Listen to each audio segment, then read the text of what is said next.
Assalamu alaikum, everybody. My name is Iram Naqvi, and I'm moderating this session on behalf of the Beacon House school system.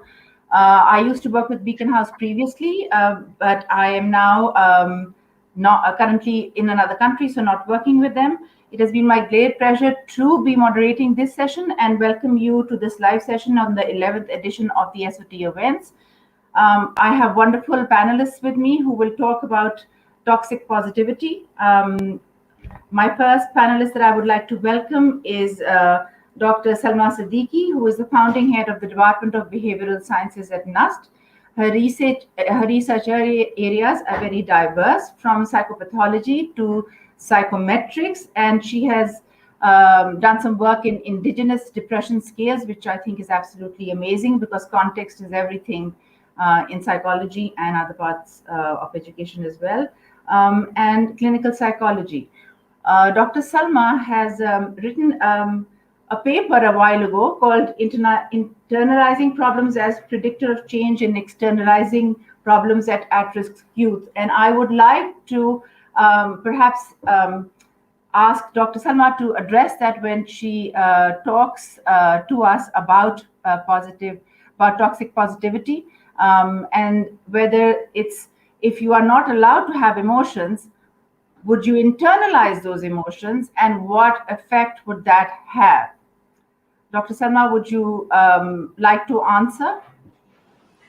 Yeah, so thank you for having me here. It's such a pleasure and honor to be at a platform where so many minds are trying to really share their vision about a future that has more hope and more progress, and we are literally moving ahead and learning from each other's experience is something really remarkable that this platform provides. You referred to a work. I will come to the focus of this talk later, maybe after some of you have given their point of view. But the work that you referred was like really published some years back. That was based on my work while postdoc in US, and what I discovered, and I was wondering that we tend to see depression and sadness as something which is not good. It really brings a lot of negative aspects in our behavior and performance, and we really want to treat it. But the group that I was working with was young adolescent, and they all had like you can say externalizing behavior, anger, conduct disorder, and all that. And I could see their scores on depression. And I was wondering what this assessment on expression tells us about how they are benefiting for any intervention for their aggressive and conduct behaviors. And with my advisor, I suggested that can we see that? And I have this hypothesis because my work is on depression. So that's I said, I think this depression helps them get better. And he looked at me, oh, what are you saying? So I said, let's check the data and see whether this depression that they have, the greater the score on depression, the earlier they benefit from this intervention program for conduct disorder and aggression. And lo and behold, we looked at all the data over the years that they had, because it's a study going on for years. So we had all the data from different parts of the US and some from Europe as well. And we looked at it and we did find that. And that was something really amazing. And that those, all the adolescents who had some kind of depression benefited more from intervention that was being offered for their aggressive behavior. And how do we make sense of that? Because, depression is something, it's not all negative. It helps us connect with our real self, inner self. This tells us something. It may be sometimes telling us you're not good, and I'm not good enough, and it's so bad out there. But it's also like helps us take a stock of what's not good. And when we're taking a stock of what's not good and how I'm not feeling good, it allows us a reflection. And this reflection brings out all that we can focus, and the teachers can focus, and the counselors can focus, and the adults in the lives of the adolescent can focus and help turn it into a positive energy. So in that way, depression is not all bad. And also because there's so much literature from the early 60s that tells us that humans have a positivity bias inherent in them. Attribution bias, they used to call it. And we used to call it, like this is something I feel it is somehow connected with our survival instinct as well, that we look towards signs which help us grow, that are there, that tell us, oh, you are doing fine and you're so wonderful. So we need that. That's there. But this positivity bias also, in a way, makes us look at all the data that is telling us what is right. And sometimes whatever little, you can see the negative side is this and downside is this, that in a class, the percentage of students not doing well, we always like look towards them, that why they're not doing well. We all don't look at them, that there's so many of them, despite adversity, despite challenges, are still managing to go. So what is their strength? Look at their strength as well. So I think I'll stop here and say more a bit later. Thank you, Dr. Salma. That's a very good introduction. And like you're saying, so depression again is seen as a negative emotion, and so but it helps us get in touch with very important feelings, and just putting a positive spin on things does not always take away what you are experiencing. With that, I'll come to Amy Green. Amy is an expert in teacher well-being and instructional practice, and understands the frustrations and the issues that teachers may be facing at a daily basis, and how to improve teacher well-being, so that when teacher well-being is improved, then student well-being is improved. It becomes sort of like a holistic thing. So it is very important to pay attention to that, because all the stakeholders in a child's life, the parents, the teachers, all of their well-being is very important in the well-being of the child. It's not just that you take care of the student and everything will be good. We all need to take care of each other for the child to be in a good place. So, Amy, I would like you to say a few words about your background and about how you look at toxic positivity in the context of the issues that the teachers may be facing and that the students may be facing in today's world. Yeah. Thank you, Iram, and thank you for having me. This is such a, I think, important and timely topic. And as you mentioned, I am a teacher, so I taught for a number of years in different schools and different settings, and have always admired the work that our teachers do. But the more experience I had, the more aware I became of the well-being of our teachers and our educators, and how important this really is for our students to thrive. And we do a great job in focusing on what our students need. And I think we can do that better if we stop and think about what our teachers need as well, so they can take care of their own well-being. And there's so much that comes with this. I think, first of all, for so many teachers, they find it really hard to stop and give themselves the time and space to put themselves first, and to acknowledge that their health and well-being matters, not just so they can look after themselves, but so they can look after their students. And it can be almost like a struggle of their own guilt that they have to overcome to be able to stop and pause and ask themselves, what do I need to be able to look after myself, or how can I put myself first without feeling like I'm letting my students down, or letting my family down, or my friends down. And this can be a really, I think, hard thing to overcome at first, but once we move beyond that, and once our teachers realise that, if we're not taking care of ourselves, we can't actually take care of our students or focus on learning as best we can, or others, then we're not going to be able to do what we're there to do, which is ultimately to help serve and impact our students. And with that, then we also have to learn to really step into a space of acknowledging how we feel on an emotional level. And I think this is where well-being of our teachers and educators is going to step into next. It's really learning to acknowledge and recognise all emotions. And just like we heard, depression isn't a bad thing.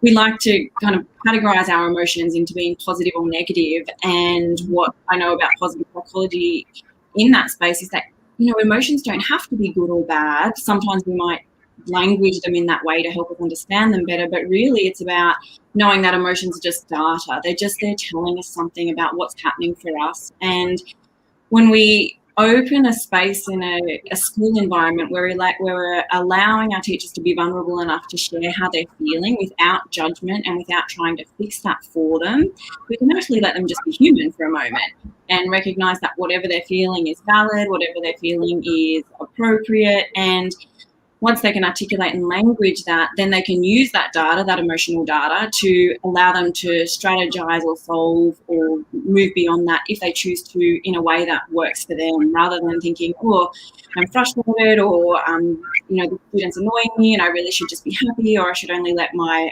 positive side come through. And so we've almost put them in a box where they can't experience that whole range of emotion, because we have teachers who feel that teaching is about wearing a mask and showing up being happy all the time, and sometimes it's just not a human thing to do. And when we look at wanting to highlight and emphasize teacher well-being, we have to be prepared to say, they're a person first and a teacher second. And so what is the person side of them, and how is that coming into the classroom or the workspace, and how are we allowing that to be right, for them and for what they're going through? And how do we support them through whatever emotion it is that they might be feeling, or whatever mindset space they might be in? And how do we do that in a way that's supportive, but also how do we work with them to allow them to solve those things themselves? And I think when we can build that supportive culture for our teachers in a school where we acknowledge that teacher wellbeing is about recognizing that teachers are going to come with all kinds of things to school, just like our students do, then we can work together on this holistic space where teacher and student wellbeing is working parallel, and we have teachers who are well and can then look further for their students so that they can do well too. Yes, and I think being authentic, like you're saying, if you are a teacher, it doesn't mean that you have to be not genuine and not authentic when you come into the classroom space. And like you said, I was reading something that you read recently, and you're saying for the teachers, it's okay not to be okay. And I think it's okay not to be okay for anybody, because it is impossible for all of us to be okay all the time. And I don't think we should be okay all the time. How would we know we are okay or not okay unless we have a comparison or a measure to know what's okay and what's not okay? But thank you so much, Amy. And now I'd like to introduce Sayeda Habib, who is a master practitioner of NLP, and you practice many different interventions, including timeline therapy, hypnotherapy, and EMDR. And your niche, you say, is coaching Muslims. And that is what your passion is. And you've also just written a book called Discover the Best in You, Life Coaching for Muslims. So would you like to talk about that and how you view what is toxic positivity?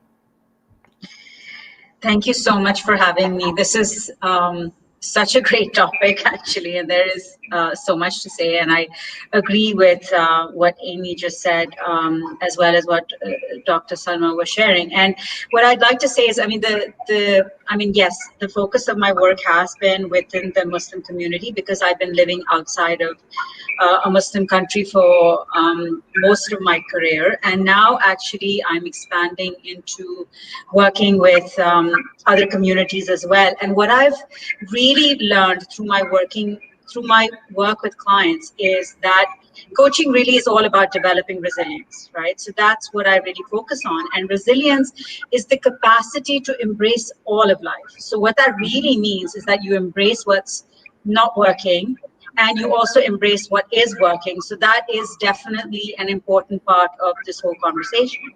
And the other thing I'd really like to bring to the fore really is this word positivity, which is something that I think is very synonymous with coaching as well. Like, people just tend to associate that with, coaches help you be positive. But, to be really, really frank and honest, that isn't entirely true, because the idea is to really become more resilient and to be able to deal with whatever's there. And one of the things I firmly believe in is that when you suppress something that's really not working for you, it tends to make issues worse, because you're not being authentic, you're not being real, you're not speaking about that. So the way that I work with my clients, because a lot of people come to me and say, you know what, help me be more positive.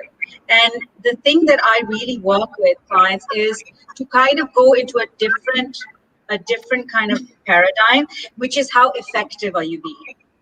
So it's not, because a lot of times the words positivity and negativity have a value judgment to it, because the minute I think, oh, you know what, I have fears, or I have concerns, or I have some kind of trauma or anxiety, because I work with those areas as well, kind of coming up, that all of a sudden my life is negative and it's a mess. And I try to take clients away from that and really scale things. So I work with, it's not like a light switch, we work with scales a lot, and I try to help people to set a different, like a more open paradigm for themselves. And then we look at, well, how effective are you being right now, or how productive are you being? Those are the kind of words I like to use with clients, and they really take it on. And the other thing that they notice a lot of times is that these emotions, these shadow emotions that we don't like to talk about, are very, very productive. So a lot of times I will be asking them questions like, what is the real purpose? Like, what do you feel? There's a positive intention here of this pain or this emotion that you're feeling.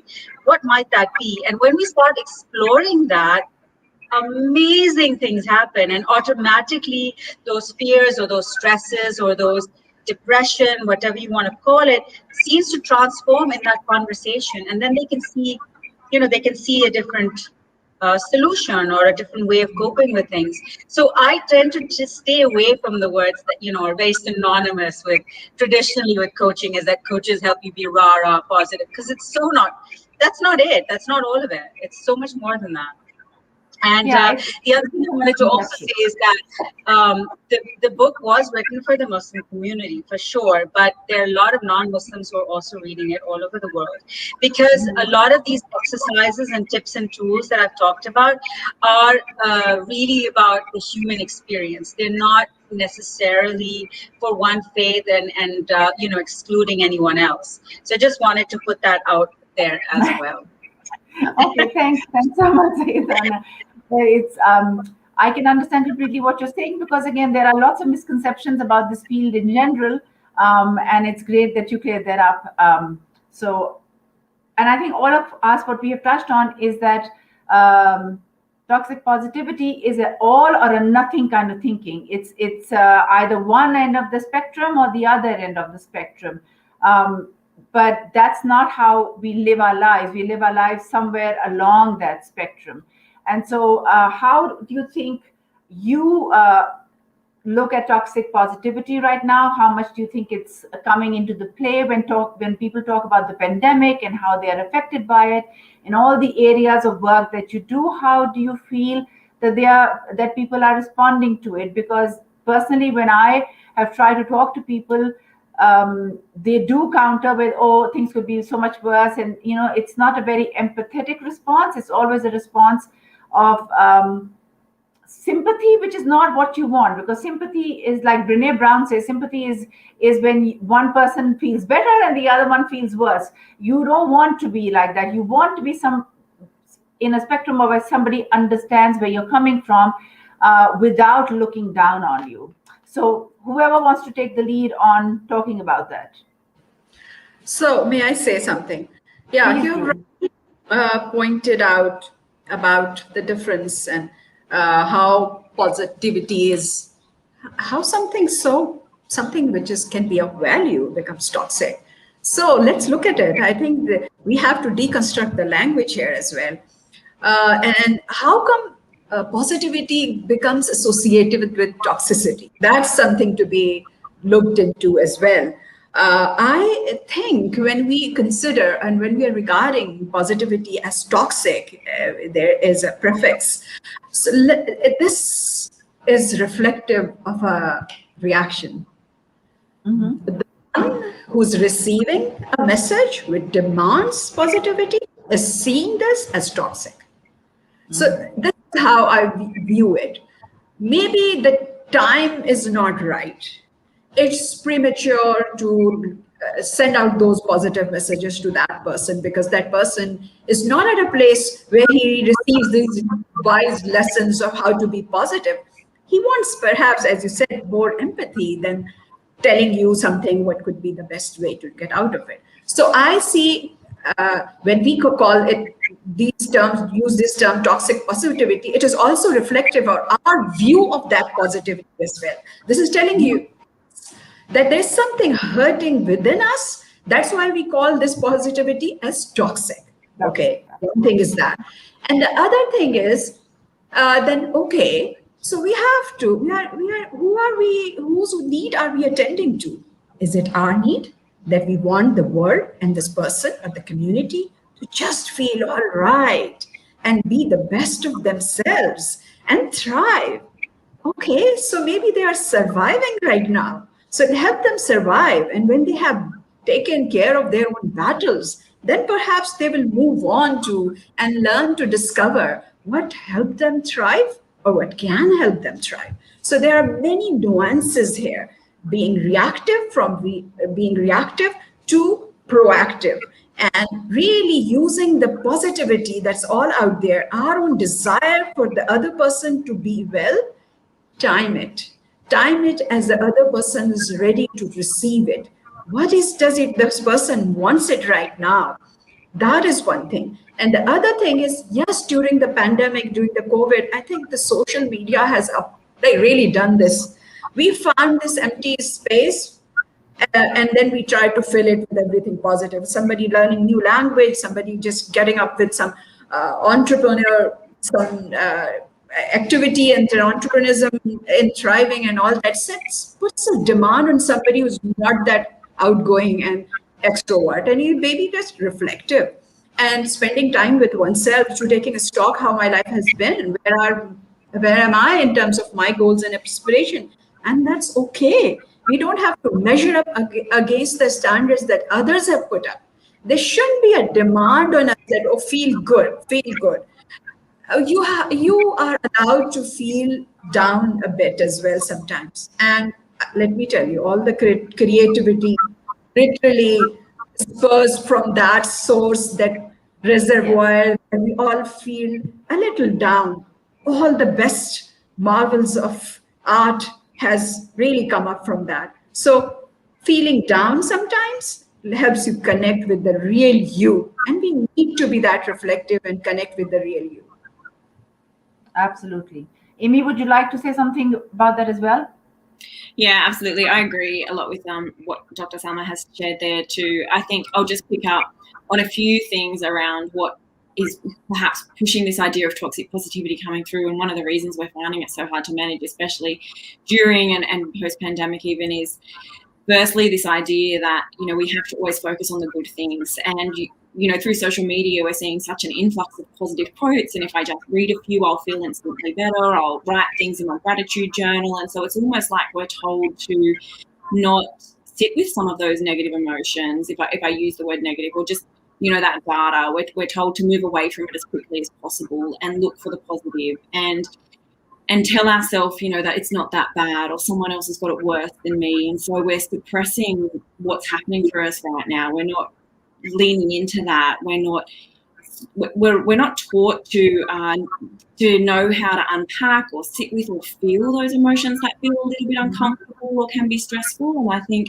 because it's not yet normalized, and it's not part of what we do well in terms of being able to sit with those emotions, talk about them with people, understand the difference between empathy and sympathy, and know how to hold space with that, or even just be okay with I'm having an off day today, be okay with I'm not feeling great, or be okay with, that doesn't make me feel good, because we're not taught that it's okay to feel like that, and that makes us feel uncomfortable. We want to quickly move to a positive space. And so this toxic positivity for me is almost like fake positivity.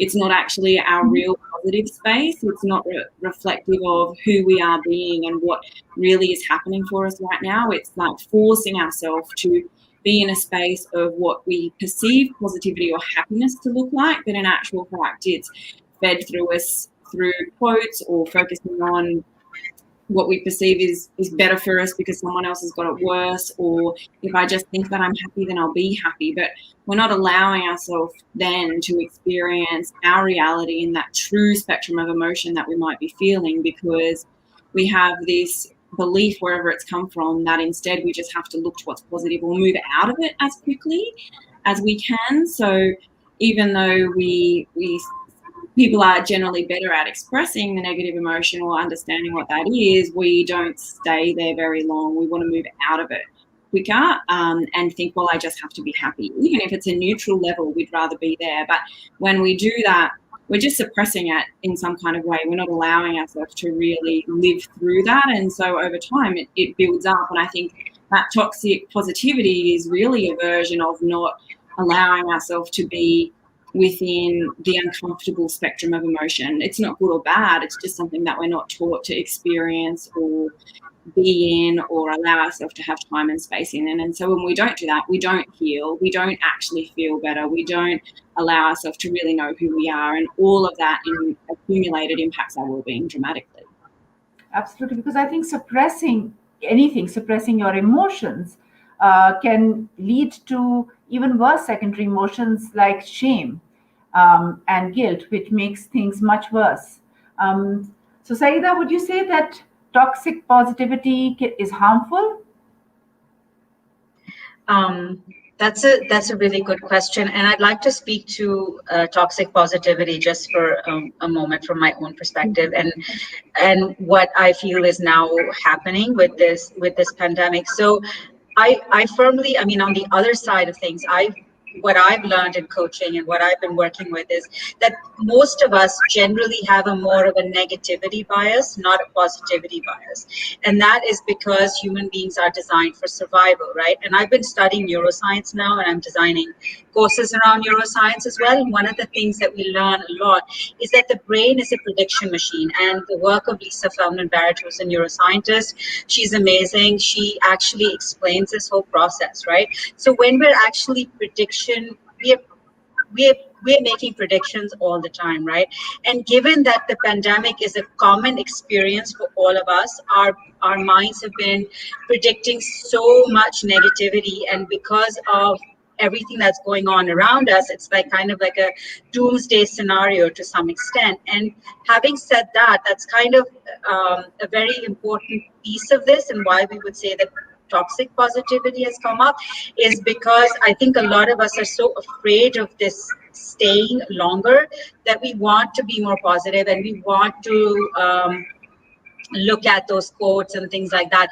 And though, yes, it might be, there might be a little bit of suppression there, but I firmly believe in human intention. And I think that when we reach out and we look at these things and we want to read quotes, or we want ourselves to feel better in some way or another, the intention of that is genuine. And the intention really is to come out of this and to feel like we've actually not only just survived, but kind of thrived in this situation. And this is a huge ask. This is a really, really big challenge, right? So when people are out there and perhaps they're writing quotes or they're sharing things, and a lot of people have been really active on social media, myself, not so much, to be honest.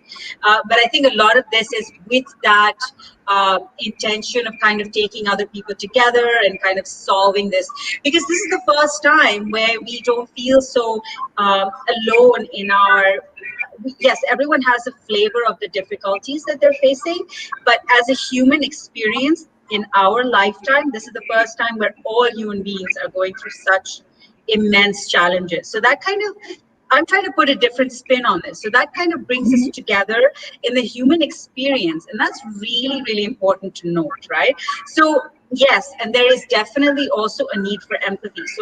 So for example, if one person is finding it really difficult to be with emotions right now, and they're very kind of in an ineffective space, they may actually also want they may not understand what the other person needs. So they may not understand that the other person is looking for empathy. And I totally get that, and I appreciate that, because we're all in different spaces and we're all dealing with different challenges, right? Having said all of that, is toxic positivity a bad thing? Well, I mean, if we think about it, if we put it as toxic, then yes. I mean, if we put it as a value judgment, then I would say yes, because we're putting a big, huge value judgment on something called positivity. And this is a word that's helped human beings survive for centuries. I mean, I don't think we should quite do that.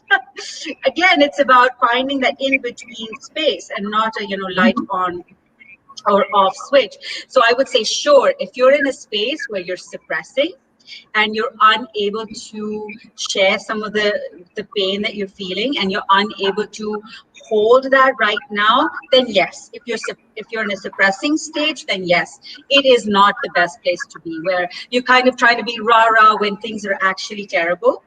So find a place where you can have a safe space and talk, and that's where professionals like us exist. So I would say that to someone, that if you genuinely feel that you're suppressing, please reach out for help.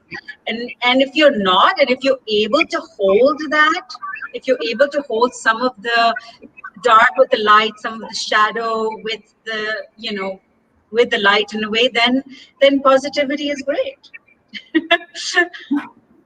Absolutely, I agree with a lot of what you've said. However, I think people reaching out for help is not as high as we would like, because I just finished my own thesis, and I was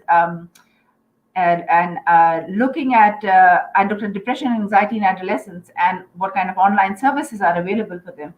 And overwhelmingly, the majority of adolescents do not reach out for help. Even when they know something is wrong, they still do not reach out. And I think that's not only true for adolescents, it's also true for women, because I looked at research for women, men, across the board. The numbers for mental health issues are very high.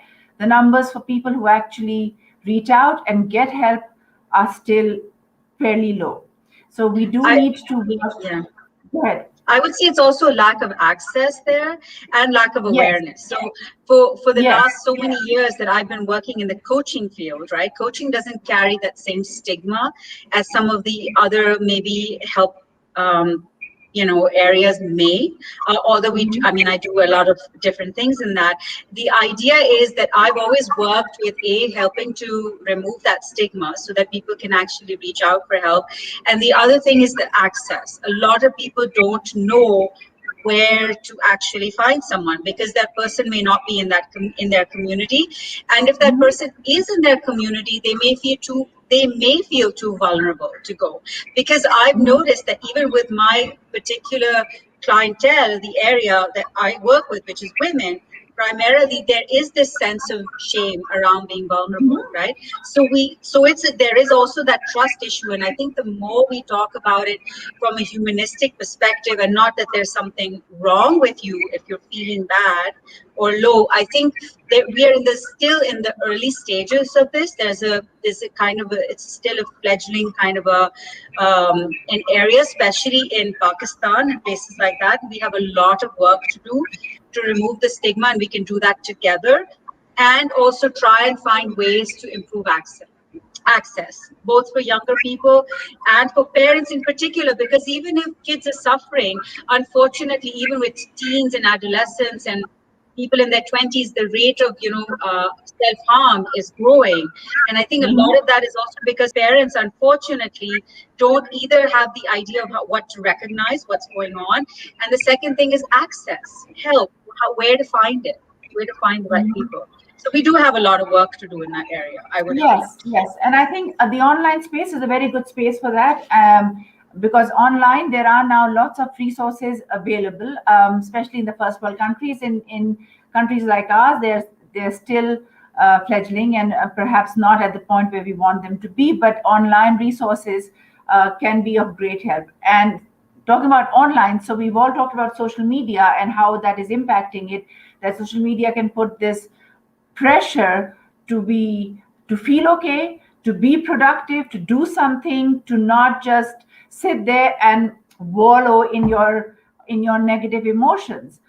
However, there are also, so social media is large and there are lots of elements to it, and there are also people on social media who are talking about being authentic. And I think maybe curating our social media feeds is something that we should actively look at and engage with, is looking at people who are being more authentic and then putting the message out there is how to curate it. But I would also like to now talk about, so in toxic positivity, one of the things that happens is that when people tell you that you should feel positive, or that you're better off than X, Y, and Z, and you should be thankful for what you have, what sometimes happens is then you start judging yourself. First of all, you're already feeling overwhelmed and not in a good place, and then the response you get from people in general is that you should be thankful, you should look to better things, and so it compounds it, and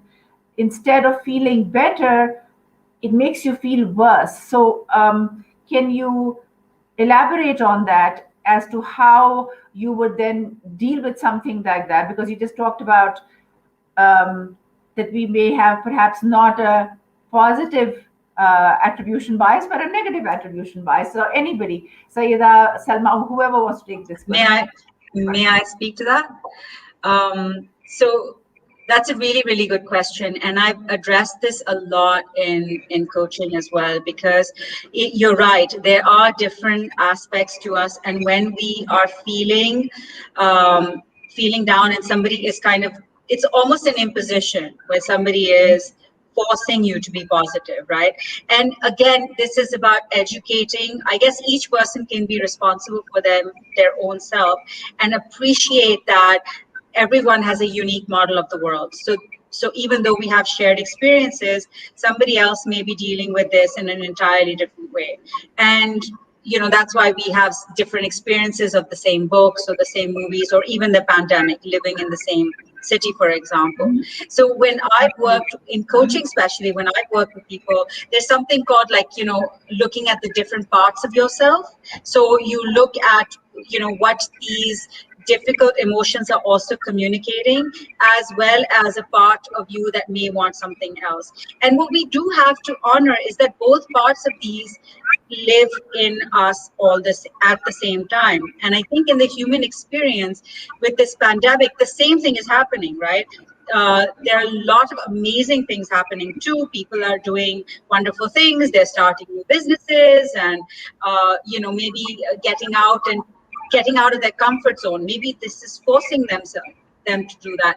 And then there might be a whole side of the population world over that's perhaps being left behind. So we need to also maybe as just look around as individuals in our own community and try to be a little bit more mindful, bring mindful self, compassion to it, and just notice who might be suffering a little bit more, who is perhaps being left behind. And just look at it from that perspective rather, because I don't believe that there is a simple answer to this one way or another, where one person is suppressing, or like as a community, is it okay that we're suppressed or not to suppress, to be positive or not to be positive? But I suppose we can just be conscious, be aware, and do what we can in our own capacities and in our own communities. I don't know if that's a solution, but that's what I like to present. Thanks, Sayeda. Dr. Salma, would you like to say something about that? Yeah, so it says so many wonderful things that Iram, you have really pointed out, and we can have a very enriching discussions, because you said something with regard to how many people actually access, and the number of people who access services, and the number of people who have access and the courage to access for many reasons, and especially the youth. Because remember, Pakistan has largely consists of the population which is between 15 to 30 years old. So keeping that perspective in mind, I think, that's all good, that we have to nurture somehow the positivity and also be mindful of the challenges people are going through. There are two things that I would like to say here. My thoughts are going in two directions. One is to really realize, when you say that people demand positivity, that there are shame cultures and there are guilt cultures. In shame cultures, usually what is done is that a demand or somebody, your actions are in a way put an entire person into shame. It's not that this behavior is not okay, or this emotion is not right, or the way you acted is not really helpful. The entire person is put to shame. And that shame is, you would see in our language, the kind of language that we use is something that we use ever since as a child, as a parenting skill or a parenting technique to put the person to shame. Shame, shame, shame. Then the child learns that if this happens, he would be shamed. From dressing to speaking, using language, behaving. So this is a shame culture. that is we are not aware of, but we are part of that kind of culture. There are other cultures which are known as guilt culture. And I'm talking about, this reference is not mine. This is based on research. So in guilt culture, what happens is that the person feels bad for their own action and they try to correct it. So guilt is good in that. So guilt helps you correct. I crossed the red light. That's not right. Next time I'm not going to do it. But if we use for correction, for corrective behavior, we're always engaging in shaming people and demanding positivity, that's not really helpful. That doesn't help. That takes away all that sense of adequacy for myself to take any action. And if you just reflect for a moment, we are doing this in our home, we are doing this in our school, where there's a public display of punishment, more than the child who needs to be learn to correct behavior. The entire school knows how this child was punished, and in our system. So there needs a systemic change. It's not something that individuals are only responsible to do. We need to bring change in our systems. The communication patterns need to change. What do we need to do? Because this is a School of Tomorrow conference, like we're thinking about what do we need to do in future. So let's think on those lines. Let's not take an individual perspective. Let's take a public health perspective. I'm an advocate of this. And why? Because I've studied adolescent here in Islamabad and Lahore, and with no school-going children, I've seen what's happening in their life. So I know it directly. And then I have worked with the trauma survivors of APS school disaster.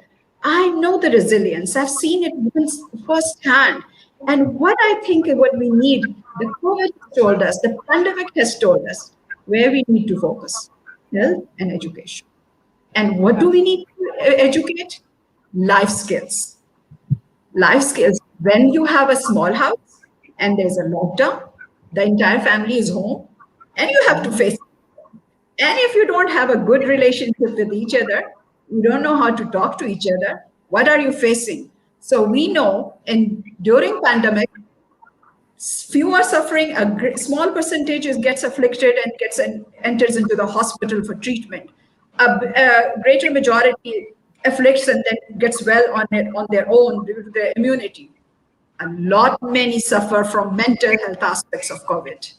We are not immune to that kind of adversity. Have we done that? Are we teaching our children the life skills, how to talk to each other, to set you become an enabler rather than disabler? What are we doing for our future generation? I think life skills, emotional regulation, and emotional literacy should become part of the curriculum. That should be our takeout from this pandemic, that we have to refocus and reassert our goals for future. And that's what I strongly now believe in. I absolutely agree with you. And I must tell you, I'm very proud of Beacon House because while I was there in Beacon House, Dr. Burke, who was heading the academic department, he brought in this curriculum, which then my department, which was the Wellbeing Department, implemented and did trainings across the country for. And it's a curriculum called PSHE, which is Personal, Social, Health and Emotional Education. And it's taught from kindergarten to all the way up to high school. So it's a great curriculum, and it teaches all those life skills that you were talking about. That is from personal development to relationship building to values and beliefs to how to live in this world. So I absolutely agree with you that a systemic change is very much needed, and without a systemic change, these things will not change, and we will always have some form of toxicity, whether it's toxic positivity or other ways in which we are dealing with situations. Amy, would you like to say something about what are the alternate forms of then toxic positivity? What can we do to address it? Yeah, I think one of the things we've got to be mindful of is that this can often come to us in forms of other people or what are the expectations, which is what Sayeda mentioned in terms of imposing on how we're supposed to manage this. And one of the things that is really helpful to understand is that we all have our own version of reality. You know, there's not one reality for everyone. We all have our own version of the reality we're experiencing, the life we live, the stories we tell ourselves. And sometimes we can forget that that's just for us. And so we can find ourselves comparing our life with others or those close to us. And whilst we've shared, everyone is kind of doing the best they can. And when we use positivity in some form, there's pure good intention in that. As an individual, whatever it is we're going through on whatever level, whatever spectrum, it is up to us to decide whose advice we take and what quotes we decide to take on and live and what pieces of information are right for us right now. And I think when we're talking about systemic change and when we're looking at how we do this on an educational level, part of that is also understanding and for each of us choosing who do we take advice from? Who do we choose to listen to or not listen to? What things do we choose to act on and not act on? And, we all have an individual right to make those decisions for ourselves, and it's not up to someone else to tell us what to do or how to solve it or to focus on the positive things, even though their intentions are most likely pure and positive themselves and they just want to help. It's this ability to say yes and thank you, but then also asking yourself, do I want to do that? Do I choose to act on that? Is this right for me right now? What will I get out of that?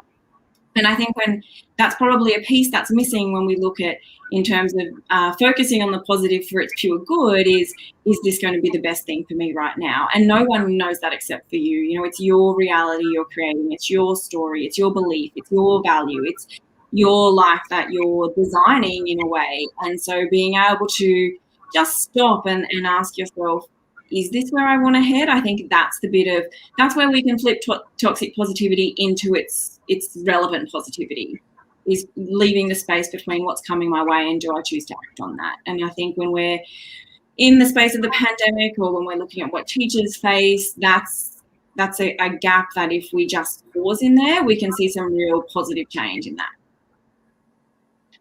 So what is the positive change you think we can implement through what is being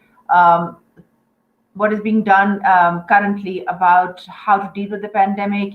If people are feeling not in a not very good space, what are the alternative ways of dealing with those emotions that will allow you to express your emotion so that your emotions are validated, but then also be able to have a resolution of their emotions so you can move on from that space and move on in your own time? So what are some of the alternate things that you would suggest for people who are in that frame of mind?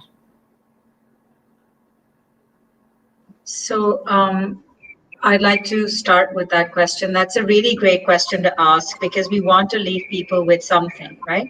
And given the day and age that we are living in everything's online, the one thing we can always do as individuals, like I know we have to work on a community level, but again, it's that whole, take your own oxygen first. So we need to get ourselves in a space where we're able to help others. Because if we really can't help others, we can't help others if we can't help ourselves. That's the first thing. So if we are finding ourselves feeling that we need to, express some emotions and all of that, there are a lot of tools available online now. Many of them are free of charge. There are resources available, and it's so true what Amy said. You have to be discerning about who you listen to, but given that now the world has become so much smaller due to the internet, we can really pick and choose different experts. So what I would encourage anyone to do who is actually feeling this way is, first of all, try to not be silent. Try to speak up and reach out if you can.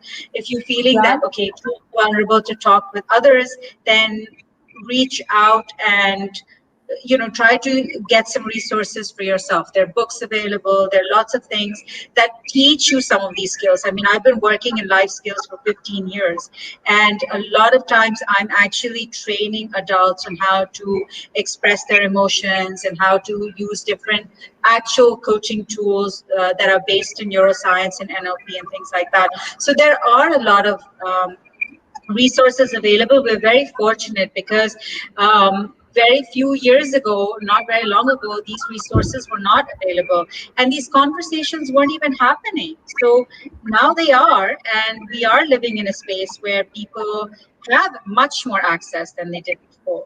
And so if we're finding that we really need help, it's no point just sitting there.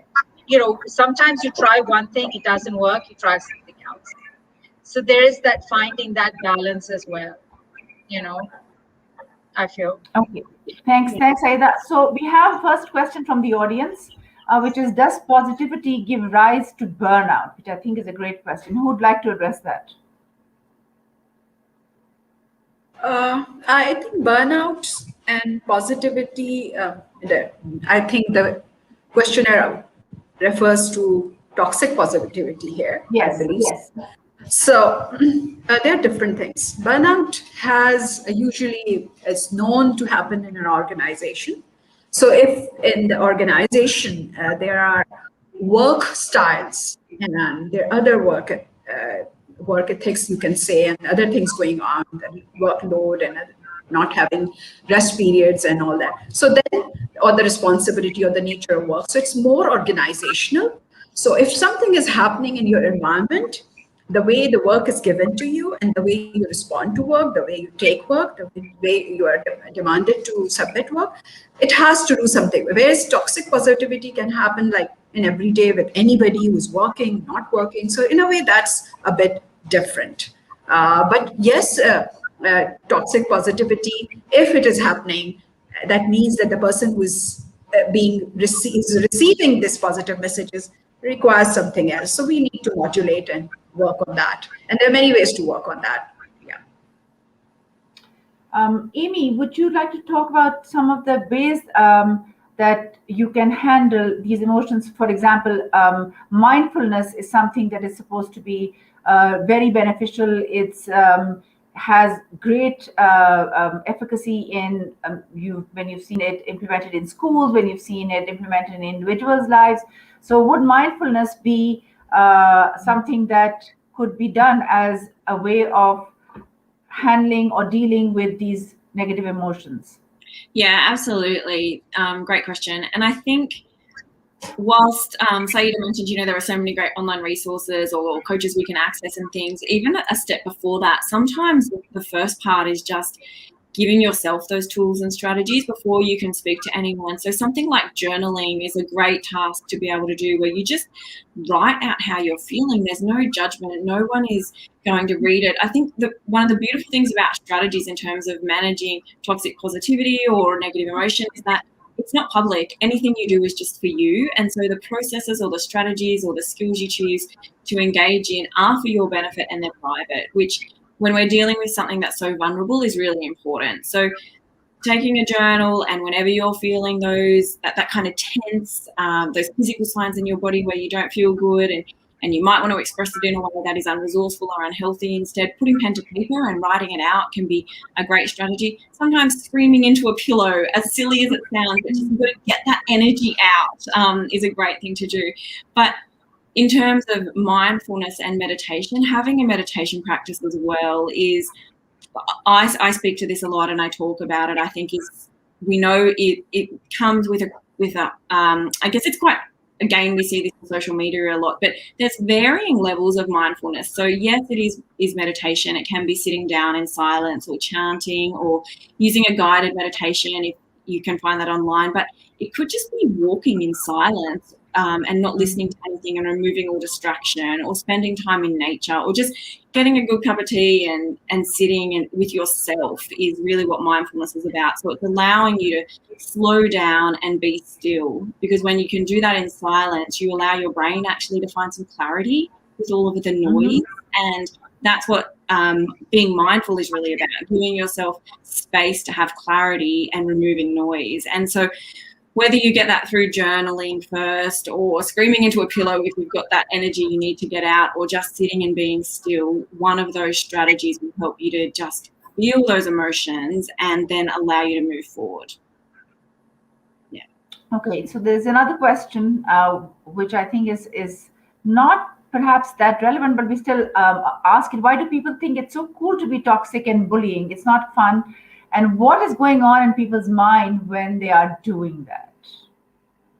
So why would people, I guess the question could be reframed as why do people demand this kind of positivity from you? Because it could be perhaps a kind of bullying, because they want to bully you into a positive space when you're not ready to be there. So what is happening in that person's mind when they are bullying you? Yeah. I usually, when I'm to my student, I usually bring this like image of a mother and look how she deals with a young child who just got hurt.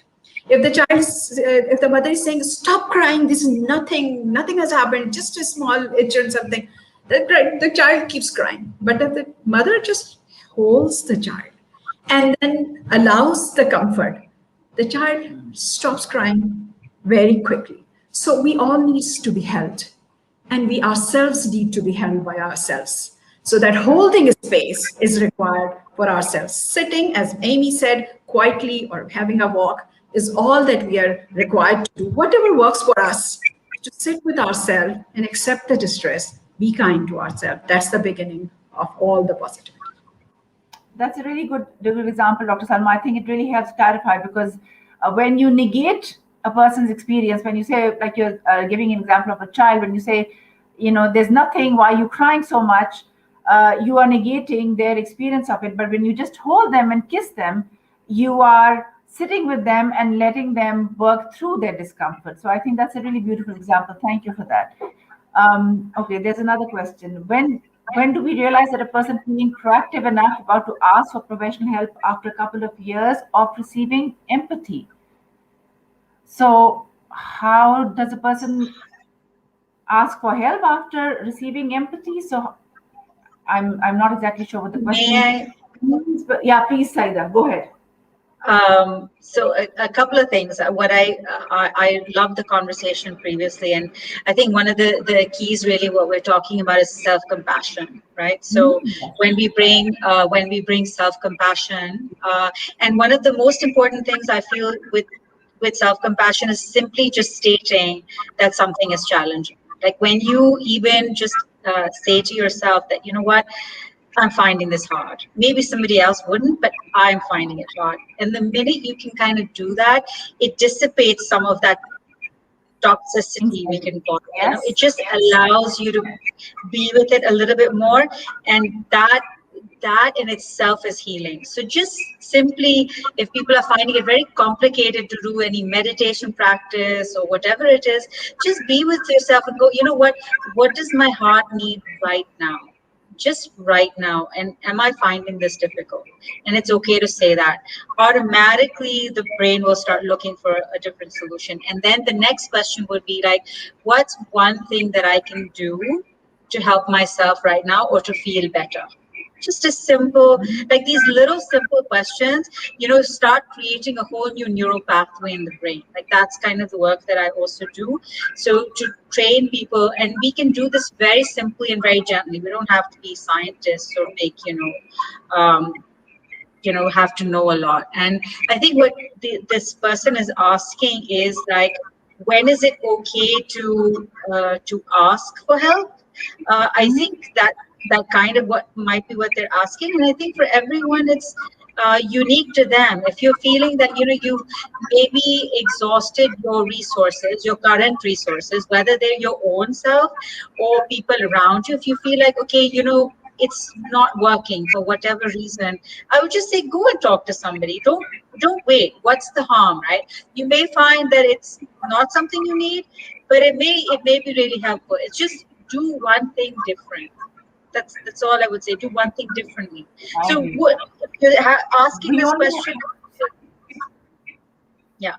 Sorry, Sayeda. I need to interrupt because we only have a minute and a bit left. So I think the last question, and then we'll conclude, is how are we going to bring about, which is a good question, bring about change in our shame and guilt culture? Because we are very much part of that society, as Dr. Salma said. So maybe just a line from everybody before we sign off. Yeah, so it requires a whole new discussion. We don't have time. So let's just say, be mindful of your language, and that's it. Just use language mindfully. Absolutely. Amy? And I think a part of this is holding space for the person and not trying to, I think, shame them into having a solution or not being good enough. You know, we're all just doing the best we can, and our job is to recognize that in ourselves and in others. Thank you. Sayeda? Yeah, I would say that too. Just start becoming self-aware, become more, when you're kinder to yourself, you're kinder to others. Absolutely. Thank you so much for all three of you for being on this panel. It was a pleasure to be with all of you, and I hope that the audience found our session enlightening and you got some ideas about what toxic positivity is and how to counteract it. Thank you so much for your time, and thank you to Beacon House for holding this SOT session. Thank you. Thank you. Thank you. Thank you. Thank you. Pleasure.